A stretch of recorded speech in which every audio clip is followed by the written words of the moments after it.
Hi guys and welcome to this week's video tutorial. This will be board number 16 from Dubious positions and how to attack them. Again, thanks must be given to Master Xiangqi and Grandmaster Xiangqi for allowing me to do their work from the books, translated into English and making it into a video. So without further ado, let us begin. Like the previous board, we will be discussing the central cannon versus the screenhouse defense. Central cannon, screenhouse defense, and in the first few boards, P7 plus 1 would be Red's choice of method of play. Black will counter likewise, the pawn rank chariot, and we'll be discussing the left riverbank horse variation, which is another major opening system in the central cannon versus screenhouse defense opening. A-shape plus 7. So far, these moves are all considered orthodox. A prophylactic move is 3 plus 5, and Red would attack with the 5-9 cannons. Now, this has become one of the more popular ways of attacking by Red. It started becoming popular in the 1990s and still can be seen very often in tournaments. Black would play R1 equals to 2 to protect his chariot. Now, this is not so commonly seen nowadays. Red would not have to worry about P7 plus 1 because if P7 plus 1 were played, the chariot would retreat. Black would retreat his horse also to counter-attack the chariot, advancing the chariot again, pushing the pawn forward, retreating the horse, offering a retreat of chariots. Red would obviously decline, but at this point in time we can see that Red would have mobilized his left flank and Red would be considered to be better in this situation. So Red would not have to worry about P7 plus 1, and instead he will play R1 equals to 2 in this board, R9 equals to 8, and this would be the dubious move of discussion. This would be the dubious move in this board, whereby Black advances the the cannon to his pawn rank. Now, if Black wanted to advance the cannon, a better move would have been C2 plus 6 to apply lots of pressure on this flank. However, the intentions behind this move was that Black was prepared to play P3 plus 1 to attack the chariot and possibly push his pawn across the river and free himself from the pin that the chariot had already applied over here. Unfortunately, once the cannon was over here, it will be placed in a sluggish position and be very vulnerable to counter attacks by Red. So, because of C2 plus 1, Red would attack with C9 plus 4. This would be the position of discussion for this board.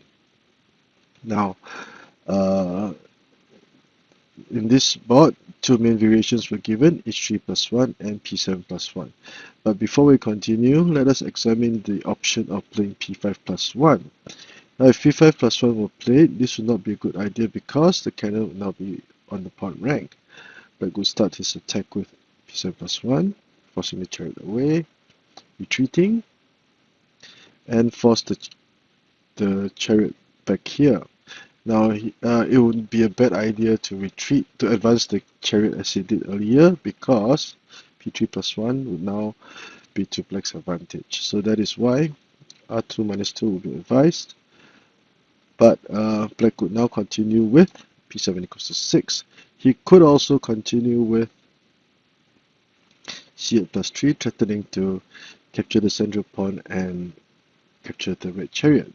Now, Black can be satisfied in all the different variations. So, as can be seen, P5 plus 1 would be a terribly bad idea at this point in time. So, now let us go over variation A. In variation A, H3 plus 1, whereby Black will accept Red's cannon sacrifice. Again, Red plays very aggressively. This is a brilliant exchange, threatening to capture the Black chariot. And red would play c5 plus 4 to capture the central pawn, deliver a check, and capture back lost material. Now, usually, black could make this move, because if he captured, he would try to deliver a check and capture the red chariot. Now, a6 plus 5 would be a bad idea, because once the cannon captured the chariot, it will be prepared to attack this flank, forcing the horse back. p5 plus 1. Let's say if black tried to play p7 plus 1. Red will be more than prepared to play r2 minus 1 to threaten the horse. So red would have the initiative at this point in time. Now this chariot will be pinning the cannon and chariot over here, which is one of the biggest problems that black will have to try to solve. So e5 plus 3, capture, discovered check, hoping to capture the chariot. But the cannon will now be protecting the chariot, and red will be more than happy to solidify his defenses. And after trading chariots, we can see the cannon will now attack this horse again. Now this horse is placed in a very vulnerable situation. It cannot advance because the red horse will capture it.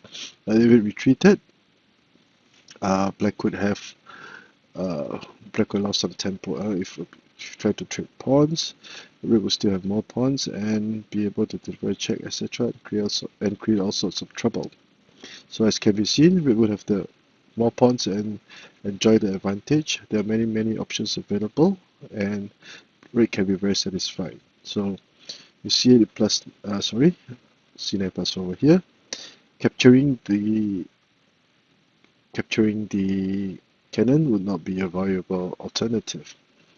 Now what about variation B, p7 plus 1, whereby black would continue his attack on the red chariot. Now this would be a rather more complicated variation. Of course, red would retreat his chariot or move his chariot away to safety.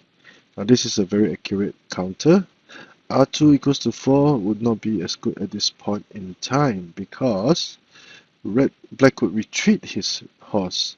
Now this move is made because in view of variation A, so such that red will now not dare to capture the chariot, otherwise a check by the central cannon cannot allow red to gain back lost material. So h6 minus 4 was played, and black would try to continue his attack over here. Now red will play p3 plus 1. This is a sound move. Now it would be a terribly bad idea for black to play for red to play c9 equals to 7, because black would attack, and after trading material, you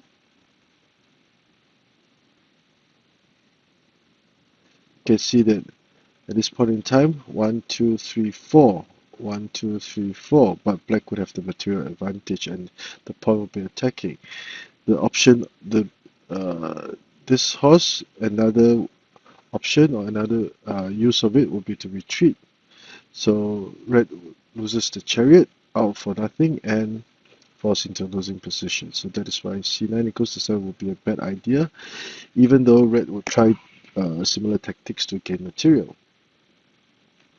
So p3 plus 1, black could now capture the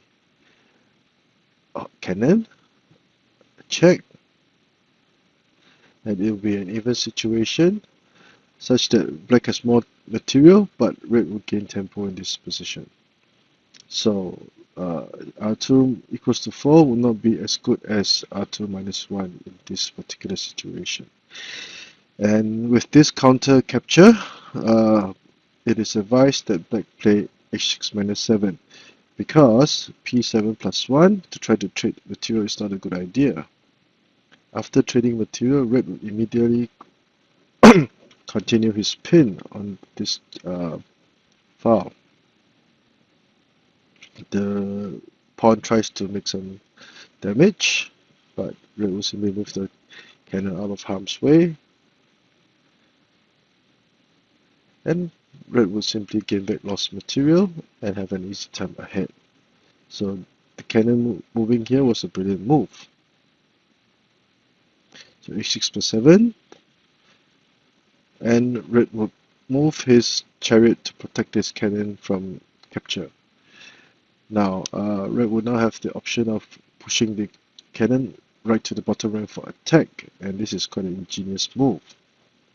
So if you say p7 plus 1, let's say if h3 plus 1 were played, red would take his time and push p3 plus 1, preparing to charge the pawn forward. This horse cannot move or the cannon will be lost, so red would now have a significant advantage. c9 plus 3 to attack the cannon. Now red will be prepared to capture the cannon by force. The chariot cannot move, otherwise it will be checked by the cannon. So black tries to trade material. Now what would happen if e5 minus 3 were played? Red will play r9 minus 3, threatening to capture the horse and the pawn, offending pawn at this point in time. This would be a trade of material and red would have the advantage. So this is a complicated situation, but red will come out on top. So p7 plus 1, r plus 6, r plus equals to 7, and red will now be prepared to attack with h7 plus 6. Now r9 equals to 4 cannot be played, otherwise the cannot be lost. So at this point in time, black's right flank will be under heavy attack and restraint, and red would have significant advantage. So let us view this spot, review this spot in black, from black's viewpoint. Central cannon, screenhouse defense, 7 pawn, and the riverbank, left riverbank horse variation. Red counters with h8 plus 7, still considered orthodox. A prophylactic e3 plus 5 move. Red plays c8 equals to 9 to form the 5-9 cannons for attack. r1 equals to 2, which is not so commonly seen now. Usually r1 plus 1 is played. Nevertheless, r9 equals to 8 and c2 plus 1 for the dubious move. Now c2 plus 6 is advised, whereby black could try to form a pin. Now with seeing that the dubious position had come to light, red would attack with c9 plus 4, and there will be two variations. The first will be h3 plus 1, the second will be p7 plus 1. Now in h3 plus 1, red would capture and offer a trade of material, deliver a check, and this cannon will still be protecting the chariot. So he will not have to fear. c8 equals to 5, deliver a check, and no need to move the chariot to the central file. Instead, red could consolidate his defenses to e7 plus 5, I plus 3. And after trading material, we can see that red has only 3 pawns. Black has only 3 pawns, red has 5, and the horses do not seem to have any good places to move. So the cannon will also be attacking the horse, and red would have the advantage. Variation B, p7 plus 1, is much more complicated as black tries to attack the chariot at this point in time. r2 minus 1, correct sound counter, much better than r2 equals to 4, because black would have an even situation. h6 minus 7, and red would now play r2 equals to 9, preparing to attack. p7 plus 1, if you chose to move h3, h3 plus 1, red will push the pawn forward and then take his time to capture material. r9 c9 plus 3, attacking the central file, the chariot, cannon combination, p7 plus 1, a trade on material, and after trading material, we can see that red's material, 4 pieces on this empty flank, is already under attack, and although his right flank was also empty, but black would not have mobilized any pieces at all. So it is very obvious that red would have the tremendous advantage. So I hope you've enjoyed this short video. If you like the work that I've been doing, please do subscribe to my channel. Thank you.